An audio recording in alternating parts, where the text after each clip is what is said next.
Assalamualaikum warahmatullahi wabarakatuh.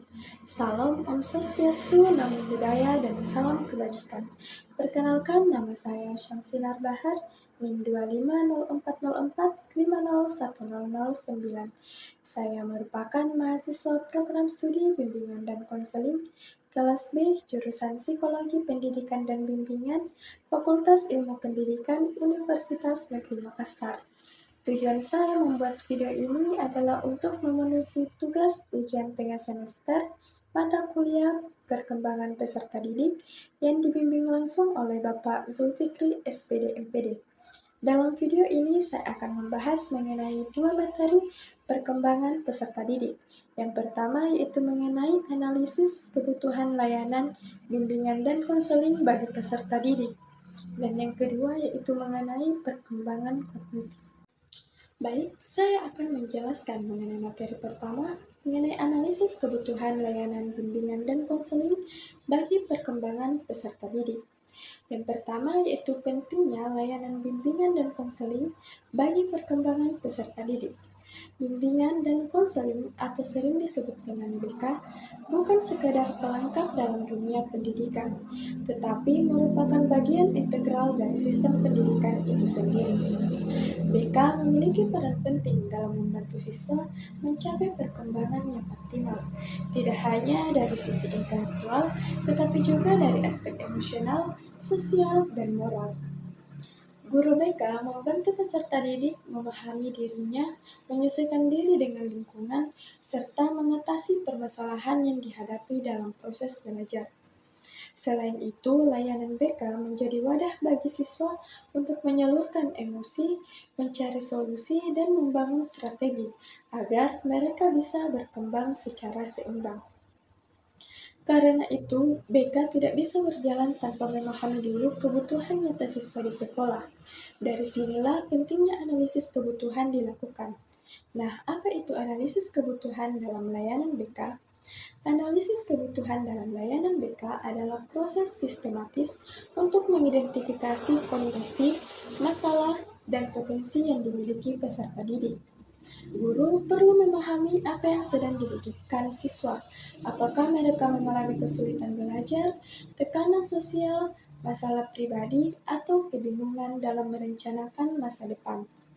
Melalui analisis ini, guru BK dapat menentukan jenis layanan yang paling tepat diberikan, serta menyusun program bimbingan yang benar-benar sesuai dengan realita kebutuhan di lapangan. Tanpa adanya analisis kebutuhan, program BK bisa menjadi tidak efektif karena berangkat dari asumsi dan bukan dari data dan kebutuhan aktual siswa. Lalu, apa tujuan dari analisis kebutuhan? Tujuan utama dari analisis kebutuhan layanan BK adalah agar layanan yang diberikan tepat sasaran. Guru BK dapat memahami kondisi siswa secara konferensif, baik dari sisi akademik, pribadi, maupun sosial. Dengan hasil analisis yang valid, guru BK bisa menyusun program BK berbasis data yang benar-benar mencerminkan kebutuhan nyata siswa di sekolah. Selain itu, analisis kebutuhan juga membantu meningkatkan efektivitas layanan, karena intervensi yang dilakukan sesuai dengan masalah yang sebenarnya terjadi. Jadi, BK tidak lagi bersifat umum dan kaku, tetapi lebih adaptif dan berorientasi pada perkembangan peserta didik. Selanjutnya, mengenai tahap perkembangan siswa. Dalam menganalisis kebutuhan layanan BK, guru perlu memahami tahapan perkembangan kognitif peserta didik. Menurut Piaget, siswa SD berada pada tahap operasional konkret, sehingga layanan BK sebaiknya menggunakan pendekatan nyata, seperti pembiasaan perilaku baik dan kegiatan kelompok. Siswa SMP berada pada tahap transisi ke operasional formal, di mana kemampuan berpikir abstrak mulai berkembang, sehingga guru BK perlu peka terhadap perubahan emosional dan sosial mereka. Sedangkan siswa SMA sudah mencapai tahap operasional formal, mampu berpikir logis dan reflektif, sehingga layanan BK sebaiknya difokuskan pada bimbingan karir, pengambilan keputusan, dan perencanaan masa depan. Selanjutnya, jenis-jenis layanan BK. Apa saja jenis layanan BK? Dalam praktiknya, guru BK memberikan berbagai jenis layanan. Pertama, layanan orientasi dan informasi, yaitu memberikan penjelasan kepada siswa baru tentang lingkungan sekolah dan sumber daya yang ada. Kedua, layanan konseling individu dan kelompok, di mana siswa dapat membicarakan masalah pribadi secara rahasia dengan guru BK atau bersama teman dalam kelompok kecil. Yang ketiga, layanan penempatan dan penyaluran, yaitu membantu siswa menempatkan diri sesuai dengan potensi dan minatnya. Misalnya dengan memilih jurusan atau kegiatan ekstrakurikuler. Dan keempat, layanan konsultasi serta mediasi yang membantu menyelesaikan konflik antar siswa atau antara siswa dan guru. Selanjutnya yaitu teknik analisis kebutuhan, yaitu untuk mendapatkan data yang akurat, guru BK harus menggunakan berbagai teknik analisis kebutuhan. Angket atau survei digunakan untuk menjaring informasi secara umum dari banyak siswa. Observasi dilakukan dengan mengamati langsung perilaku siswa di dalam kelas maupun di lingkungan sekolah. Kemudian, wawancara dapat membantu menggali perasaan dan sudut pandang siswa secara lebih mendalam. Selain itu, guru BK juga dapat memanfaatkan data hasil belajar, absensi, dan catatan perilaku untuk menilai apakah ada siswa yang membutuhkan perhatian lebih. Semua data ini kemudian dianalisis untuk menentukan prioritas layanan yang paling mendesak.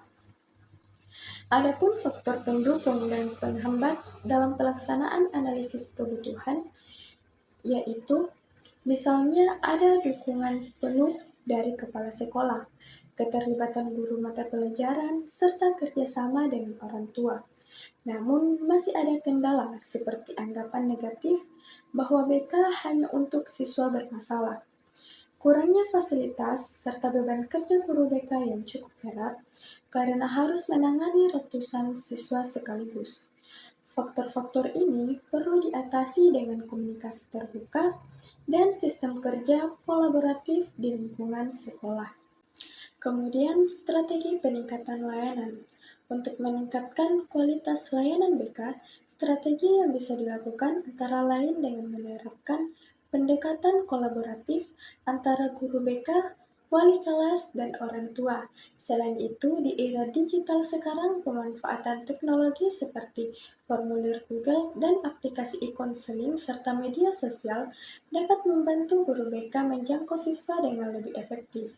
Terakhir, penting untuk melakukan evaluasi secara berkala terhadap program BK agar tetap relevan terhadap kebutuhan siswa dan perkembangan zaman.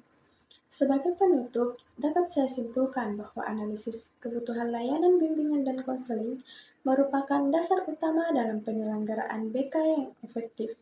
Guru BK perlu memahami tahapan perkembangan siswa agar layanan yang diberikan sesuai dengan karakteristik mereka.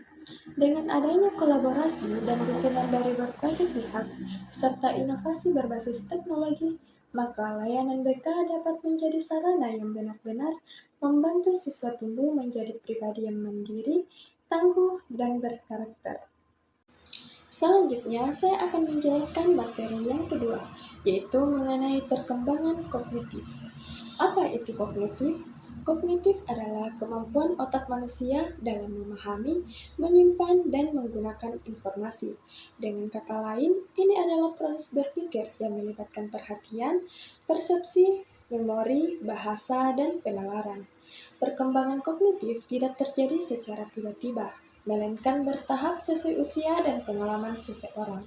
Misalnya, anak kecil cenderung memahami hal-hal yang konkret, sedangkan orang dewasa sudah mampu berpikir abstrak dan kompleks. Inilah sebabnya mengapa setiap jenjang pendidikan memiliki pendekatan pembelajaran yang berbeda-beda, karena perkembangan cara berpikir anak juga berbeda. Hubungan kognitif dengan pembelajaran memiliki peran besar dalam menentukan bagaimana seseorang peserta didik memahami pelajaran di sekolah. Bila strategi mengajar tidak sesuai dengan tingkat berpikir siswa, maka pembelajaran akan sulit diterima. Sebagai contoh, siswa SD masih berada di tahap berpikir konkret. Jadi, mereka membutuhkan benda nyata, gambar, atau aktivitas langsung untuk memahami konsep. Sedangkan siswa SMP dan SMA sudah bisa berpikir abstrak dan menganalisis dan berdebat dengan argumen. Itu sebabnya guru harus menyesuaikan metode dan media pembelajaran, apakah melalui demonstrasi, diskusi, atau proyek. Dengan memahami tahapan perkembangan kognitif ini, guru bisa membantu siswa belajar lebih efektif dan bermakna. Selanjutnya yaitu teori perkembangan kognitif menurut Jean Piaget. Jean Piaget merupakan seorang psikolog asal Swiss menjelaskan bahwa perkembangan kognitif manusia terjadi dalam 4 tahap utama. Pertama, sensori motor 0-2 tahun di mana bayi memahami dunia melalui indera dan gerakan. Kedua, praoperasional 2-7 tahun. Anak mulai menggunakan simbol seperti kata dan gambar namun masih sulit berpikir logis. Ketiga, operasional konkret 7-11 tahun. Anak mulai berpikir logis tapi hanya terhadap hal-hal nyata yang bisa mereka lihat atau sentuh. Keempat, operasional formal 11 tahun ke atas. Remaja mulai berpikir abstrak, mengembangkan hipotesis, dan membuat rencana jangka panjang. Pemahaman tahapan ini membantu guru menyesuaikan metode mengajar agar sesuai dengan kemampuan berpikir siswa di tiap usia. Berikut penjelasan perkembangan kognitif peserta didik. Yang pertama, tahap pra-operasional umur 2-7 tahun. Pada tahap pra-operasional, anak mulai menggunakan imajinasi dan berpikir simbolik. Misalnya ketika mereka bermain berpura-pura menjadi dokter atau guru. Mereka sedang melatih kemampuan berpikir melalui simbol dan peran. Namun, anak di tahap ini masih belum bisa berpikir logis. Mereka sering menghubungkan hal-hal secara tidak rasional, seperti mengira hujan turun karena mereka lupa membawa payung. Mereka juga masih bersifat egosentris, yaitu melihat dunia dari sudut pandang mereka sendiri. Anak sering berpikir bahwa orang lain tahu apa yang mereka pikirkan atau rasakan. Selain itu, kemampuan bahasa berkembang pesat. Anak mulai banyak bertanya dan belajar menamai benda di sekitarnya. Oleh karena itu, guru dan orang tua perlu menggunakan cerita, gambar, atau permainan edukatif untuk membantu anak memahami dunia dengan cara yang menyenangkan dan sesuai tahap berpikirnya. Selanjutnya, tahap operasional konkret umur 7-11 tahun. Pada tahap ini, anak sudah mulai berpikir logis, tetapi hanya terhadap hal-hal yang nyata atau konkret. Misalnya, mereka bisa memahami bahwa jika air dituangkan dari gelas tinggi ke gelas lebar, volumenya tetap sama. Ini disebut kemampuan konservasi. Mereka juga bisa memahami urutan waktu seperti kemarin, sekarang, atau besok, dan bisa mengurutkan benda berdasarkan ukuran atau warna yang disebut dengan seriasi.